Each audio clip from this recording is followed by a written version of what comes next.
अस्सलाम वालेकुम। कैसे हो बच्चों? आशा करती हूँ आप सब ठीक होंगे, सुरक्षित होंगे। बच्चों आज हम 8वां पाठ का लिखित अभ्यास देख रहे हैं, जो कि पाठ तो हमने पढ़ा चुके हैं। इसका हम लिखित अभ्यास देख रहे हैं आज। शब्दार्थ क्लास वर्क में लिखना है। रियासत ए स्टेट, दुखी सैट, खान माइंस, भोजनालय रेस्टोरेंट। खान यानी माइंस यानी नीचे जो रहते हैं ना माइंस। चरागा पैस्चर, शिकारी हंटर, निकम्मे वर्थलेस, करीबी पॉवर्टी, चिंतित वरीड, खजाना ट्रेजर, दवाखाना डिस्पेंसरी, आलसी लेजी, दृश्य सीन, क्रोध एंगर। मुहावरा आंखें खुलना सचेत होना। आंखें खुलना यानी सचेत होना यानी होशियार होना। आंखें खुलना यानी समझ आना। सही विकल्प चुनिए यानी choose the correct option. Kanchangarh में चारों ओर क्या व्याप्त था? क्या फैला हुआ था कंचनगढ़ में? अमीरी, भुखमारी, खुशहाली, महामारी। तो क्या थी? भुखमारी यानी चारों तरफ लोग भूखे मर रहे थे, भुखमारी। कंचनगढ़ में किस चीज़ की खान थी? सोने की, चांदी की, तांबे की, प्लैटिनम की? सोने की। कबूतरों को कौन मारता था? राजकुमार, प्रजा, शिकारी? शिकारी पक्षी। शिकारी पक्षी मारते थे कबूतरों को। नगर के मुफ्त भोजनालय बंद करवाने के लिए किसने कहा? राजा ने, मंत्री ने, लोगों ने, साधु ने? राजा ने। मैदान में कौन दाना चुग रहे थे? तोते, कबूतर, कौवे, सभी? कबूतर। यहाँ पर देखिए बच्चों, किसने कहा, किससे कहा? Who said to whom. यानी यहाँ पर एक एक वाक्य दिया गया है। ये पाठ के अंदर ये कौन किससे कह रहे हैं ये वाक्य?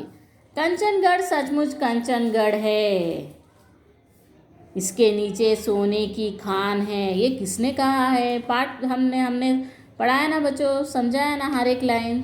ये किसने कहा? कंचनगढ़ सचमुच कंचनगढ़ है, इसके नीचे सोने की खान है।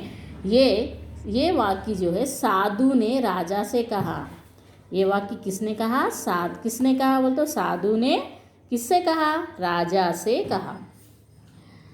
दूसरा, लोग आलसी होते जा रहे हैं, उनको काम दिया जाए। ये वाक्य किसने कहा पाठ के अंदर? लोग आलसी होते जा रहे हैं, उनको काम दिया जाए। मंत्री ने कहा। मंत्री ने राजा से कहा। मंत्री ने राजा से। बहुत सोना है, कुछ दे दीजिए, बेकार में खून क्यों बहाया जाए। ये किसने कहा? ये आलसी लोगों ने राजा से कहा। जब दूसरे राज्य के लोग इन पर हमला करने आ रहे थे तो लोगों ने क्या कहा कि हमारे पास तो खूब सोना है, थोड़ा सा सोना दे दीजिए कहकर आलसी लोगों ने किससे कहा? राजा से कहा।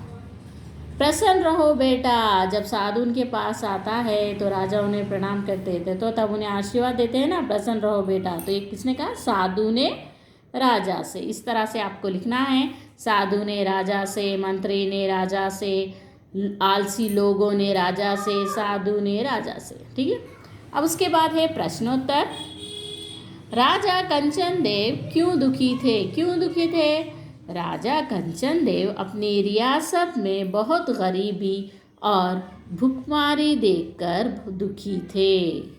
यानी क्यों दुखी थे? राजा कंचन देव अपनी रियासत में बहुत गरीबी और भुखमारी देखकर बहुत दुखी थे। ठीक है। कंचनगढ़ के लोग आलसी क्यों हो गए? कंचनगढ़ के लोगों को सब कुछ मुफ्त में मिलने लगा था। सब कुछ जो है फ्री में राजा दे रहा था, इसलिए आलसी हो गए थे। इसलिए आलसी हो गए थे। ये है दूसरा उत्तर। तीसरा प्रश्न है, मंत्री को क्या देखकर बहुत दुख हुआ? क्या देखकर? कंचनगढ़ के लोग मेहनत से जी चुरा रहे थे, यानी मेहनत से जी चुरा रहे थे। ये देखकर मंत्री को दुख हुआ, क्योंकि दूसरे राज्य के लोग जब उन पे हमला करने के लिए आए तो राजा से वो लोग क्या करने लगे? उन्हें थोड़ा सा सोना दे दो, वो लोग खामोश बैठ जाएंगे। यानी मेहनत से लड़कर डटकर नहीं चाह रहे थे, इसलिए मेहनत से वो जी चुरा रहे थे। मंत्री ने कबूतरों को के मरने का क्या कारण बताया? क्या कारण बताया जब कबूतर, थोड़े कबूतर वहाँ मरे पड़े थे, थोड़े दाना चुग रहे थे, क्या बताया था? मंत्री ने ये बताया कि शिकारी पक्षियों को मालूम है कि कबूतर दाना चुगने यहीं आते हैं। इन्हें शिकारी पक्षियों ने मारा, कबूतरों ने मारा। क्यों मारा? पक्षियों ने मारा क्योंकि उन्हें पता था कि ये लोग यहीं पर आएंगे दाना चुगने और कहीं नहीं जाएंगे, इसीलिए वो लोग भी उनका इंतज़ार करते रहते हैं। जैसे ही वो आते उन्हें मारते थे, जो मरते थे वो उधर बाजू पड़े हुए रहते थे, फिर आके दूसरे जो चुगने आते थे फिर उन्हें मारते। यानी आलसी हो गए थे वो, दूसरी जगह मेहनत करके खाना उन्हें नहीं पता था। तो इस तरह से ये उत्तर है। आज हम यहाँ तक ही देखेंगे, अगला भाग हम अगली कक्षा में देखेंगे बच्चों, ठीक है?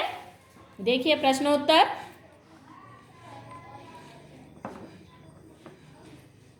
ठीक है बच्चों, धन्यवाद।